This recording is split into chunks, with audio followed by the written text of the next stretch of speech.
Le Very Big Foot. Xavier Martel.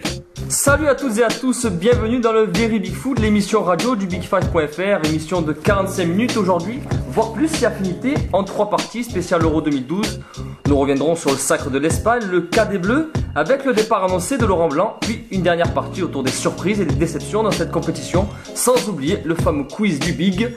Aujourd'hui, je suis accompagné d'invités prestigieux, puisque pour commencer, Romain Hering est là. Jingle Romain.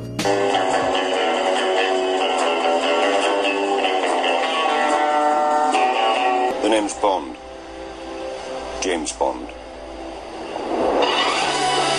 Salut Xavier, content de voir que tu prends ma place, ça fait plaisir. Ouais, on change un peu, ça change les habitudes, c'est pas mal. Oui, c'est bien. Faut changer les habitudes, la routine, tout ça, c'est pas bon.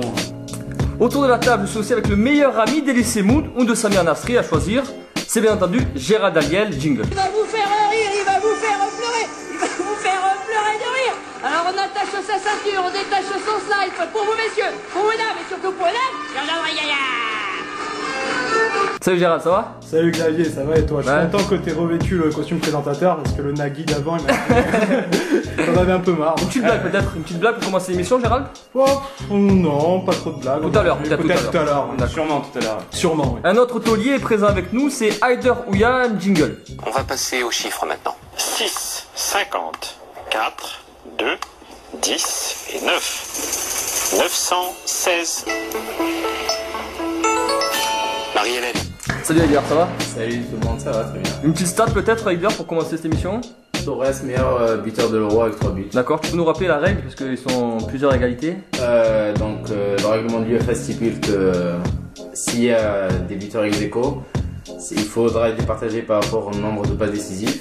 Et ensuite, si ils sont toujours à égalité, c'est le temps de jeu. Et enfin, c'est sa première sur le plateau du Very Big Foot. Je suis ravi de l'accueillir. La culture est parmi nous. C'est Jérémy Robert, alias Poivre, jingle. L'événement, c'est le retour de l'équipe de France de football à Paris. On voit ici l'avion des Bleus à son arrivée au Bourget. Ah oui, nique ta mère, c'est bien l'avion des Français, y a rien à dire. Alors Jérémy, prêt pour cette première? Eh oui, hein. Allez, on est prêt là. En forme? En forme. Les gars, les présentations sont faites. Passons aux choses sérieuses. Dans mon pays d'Espagne, olé, il y a des taureaux comme ça, il y a des taureaux comme ça, il y a des montagnes comme ça, il y a des montagnes comme ça, et un soleil comme ça, et un soleil comme ça. Dans mon pays d'Espagne, olé.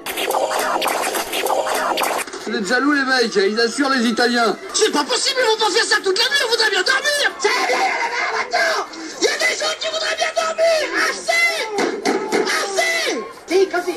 Dai, dai, dai. Si. Allez, vertu. Oh, c'est pas humain, les salauds, ils vont épuiser. Les gars, l'Euro s'est terminé dimanche soir avec l'écrasante victoire de l'Espagne sur l'Italie 4-0. Alors, véritable surprise ou confirmation de la suprématie ibérique. Romain, tu as vu ce match, ton avis? Oui, bah c'était un beau match, jusqu'à la blessure de Mota. C'était un match plaisant à regarder pour une fois avec l'Espagne. Ils ont confirmé que c'était quand même la meilleure équipe du monde actuellement, je pense. Après, l'Italie était peut-être un peu cuite physiquement, donc moi j'ai vu quand même une bonne Espagne et je pense qu'ils méritent la victoire sur ce match. Après, sur l'Euro, c'est autre chose, mais sur ce match, il n'y a absolument rien à dire. Jérémy, t'es d'accord avec Romain? Oui, ben surtout, on dirait qu'ils ont joué à leur main. Enfin, je veux dire qu'ils ont élevé leur niveau de jeu juste sur ce match. Alors que bon, les matchs précédents, c'était un peu lent, ils voulaient rentrer avec le ballon, alors que là, il y avait des décalages à tout va, un bon Arbeloa, pour une fois. Enfin, après, je sais pas ce que vous en pensez, mais je trouve un bon Arbeloa. Il fait son match. Et puis bon, voilà, Mata, il joue pas, là, il entre 2 minutes, il marque, Llorente n'est pas rentré. Espagne, encore un potentiel énorme. Hein. Haider, j'imagine que tu as vu le match aussi, ton avis? Ouais, bon, un petit peu déçu, étant donné que j'étais un peu pour l'Italie. Mais bon, ce qu'il faut saluer, c'est quand même le retour de l'Espagne. Hein. Comme en 2008, ça a été vraiment une Espagne convaincante qui a montré une certaine rage. Gérald, on a vu pareil, une Espagne pas trop fringante pendant les phases de poule, et tu crois vraiment, cette finale, ça a été vraiment le déclic? Cette finale, ça a été vraiment un festival de l'Espagne, il n'y avait rien à dire. L'Italie, ouais, je pense aussi, comme l'a dit Romain, il était vraiment fatigué, éprouvé physiquement. L'Espagne avait eu la même mise technique sur toute la rencontre. Hein. Je pense on dirait qu'ils se sont un peu économisés genre pour la finale. Sur les matchs d'avant, c'est vrai qu'ils n'étaient pas au top. Mais bon, quand t'as marché face à la France et face au Portugal, bon, c'est vrai que ça a été plus compliqué. Mais bon, le Portugal n'a pas cadré une frappe dans ce match. Donc vraiment, l'Espagne mérite entièrement ce titre. Et justement, comme tu dis, Gérald, on a senti une Italie fatiguée. Les gars, pensez-vous que l'Italie avait déjà joué sa finale face à l'Allemagne? Oui. Ah oui, je les ai sentis contre l'Allemagne, on va dire, à fond en fait. Et là, hier, déjà, Chiellini, il était un peu blessé avant le match, je pense que Prandelli, il a mis, parce que c'est un taulier à la Juve et puis en direction. Et là, première accélération, en plus, il se fait prendre de vitesse par Fabregas, qui n'est pas non plus rapide. Et bon, après, il craque. Et après, Pirlo, un peu fatigué, je trouvais. Pas de passe juste comme à son habitude. Persano, bon, on peut pas lui demander aussi beaucoup parce que le gars il sort d'un AVC. Donc bon, il va mourir, ouais. Oui, c'est pas marrant, honnêtement. Non, mais je crois aussi que c'est quand même la supériorité au milieu de terrain qui a été la plus importante hier, parce que même si l'Italie était fatiguée, le milieu de terrain espagnol a étouffé les 4 milieux de terrain italiens qui avaient quand même été sacrément bons depuis le début. Là, le quatuor Montolivo, De Rossi, Marchisio, Pirlo, ça avait été flamboyant contre l'Allemagne notamment. Marchisio, je pense donc que l'Espagne, avec ses 6 milieux de terrain, l'araignée un peu espagnole, a complètement étouffé toutes les ambitions du milieu de terrain italien aussi, même s'ils étaient fatigués effectivement. Et justement, par rapport au milieu... Hier soir, j'étais vraiment déçu par Prandelli qui n'a pas choisi de reconduire la même formation que contre l'Espagne justement au premier match. Donc ça a été un peu décevant parce que sur le premier match de cette poule, ils avaient quand même neutralisé le milieu espagnol et ça leur avait permis de rester à un partout quand même. Ouais, mais c'était plus efficace. C'était différent quand même parce que c'était un match du premier tour, c'était le premier match de la compétition, donc il était en train de tester ses tactiques de qualification. Là, en finale, il a peut-être eu un peu la crainte quand même d'une équipe d'Espagne quand même qui avait largement l'expérience par rapport à l'Italie de ce genre de match. Je pense que Prandelli, il a quand même, je pense, dans sa composition, un peu craint l'Espagne. Je suis pas vraiment d'accord avec toi parce que premier match, il met 5 défenseurs, enfin il met un 3-5-2 assez défensif pour contrer l'Espagne, et là il ose le 4-4-2. Donc je pense justement qu'il a peut-être moins craint l'Espagne que ce qu'il l'a craigné au premier tour, et c'est peut-être l'erreur qu'il a faite. Justement les gars, on sent que l'Italie, moi personnellement je trouve qu'il repose sur un homme ou presque, c'est Pirlo. Donc quand il va, tout va, et j'ai l'impression que quand il passe au travers, c'est toute une nation qui passe au travers, et une équipe. Je sais pas ce que vous en pensez. Hier, on aurait dit qu'il y avait eu un dispositif quand même sur Pirlo, parce qu'on voyait à chaque fois que Pirlo avait le ballon, Xabi Alonso de suite était au pressing sur lui. Donc je pense que c'est pas Pirlo qui rate son match, c'est l'Espagne qui a réussi à le neutraliser. Il y a rien à dire. Après, bon, c'est vrai qu'on a vu un Pirlo vraiment au-dessus du lot dans toute la compétition. Et bon, hier, c'était pas son match, mais il va rebondir. Et sinon, Eders, un petit mot sur Balotelli dans cette finale, comment tu l'as trouvé? Sur cette finale, il a tenté tout ce qu'il pouvait, je pense, mais c'est toute l'Italie qui était faible sur ce match, donc on peut pas vraiment lui reprocher quoi que ce soit, comme aux autres joueurs d'ailleurs. Jérémy, tu es d'accord? Tu attendais plus de Mario Balotelli? En fait, le problème avec lui, c'est qu'il y a... j'ai l'impression qu'il y a 2 mecs en lui. Tu vois, on connaît le de face. Voilà, Dr. Jekyll, Mr. Hyde. On connaît le ballot capable de mettre des mines, de faire des actions de génie. Et là, hier, à un moment donné, je sais pas si vous vous rappelez, il y a un contre. Ils sont 3 à droite et le mec, il fonce tout droit. Il a voulu faire la différence à lui tout seul. Après, bon, c'est sûr qu'il est encore jeune, donc je pense qu'il pourra jouer encore des finales, tu vois. Mais là, après... Justement, là, il n'y avait pas les créateurs derrière lui, les Pirlo, les Montolivo, ils n'ont pas réussi à délivrer de bonnes passes non plus. Oui, et puis il tombe aussi sur une charnière Piqué-Ramos qui a fait un gros euro. Surtout Ramos. Mais même Piqué, on est dur avec lui, parce que bon... On attendait. Il n'y a que Di Natale qui a marqué un but à l'Espagne dans cet euro en 6 matchs.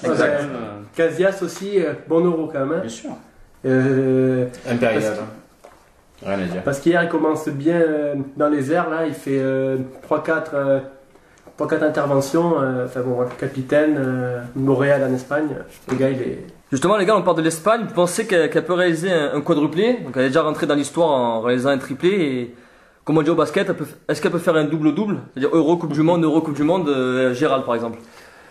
Bah, vu que dans la génération espagnole, il y a 2 mecs qui sont trentenaires, hein, il y a Xavi et Casillas qui ont dessus, donc la Coupe du Monde c'est dans 2 ans. Je pense qu'ils ont largement les moyens ils sont largement favoris de cette compétition hein, au Brésil. Après, on verra si le Brésil, comme ils sont chez eux quand même, ils devront faire quand même une bonne compétition. Mais je vois vraiment pas qui peut rivaliser avec l'Espagne. Hein, je pense que vraiment le seul adversaire de l'Espagne, ça peut être eux-mêmes. Bah oui, ils seront favoris absolus de cette compétition. Après, bon, c'est très difficile de gagner 4 grandes compétitions. C'est jamais été fait, je crois d'ailleurs, 4 grandes compétitions d'affilée.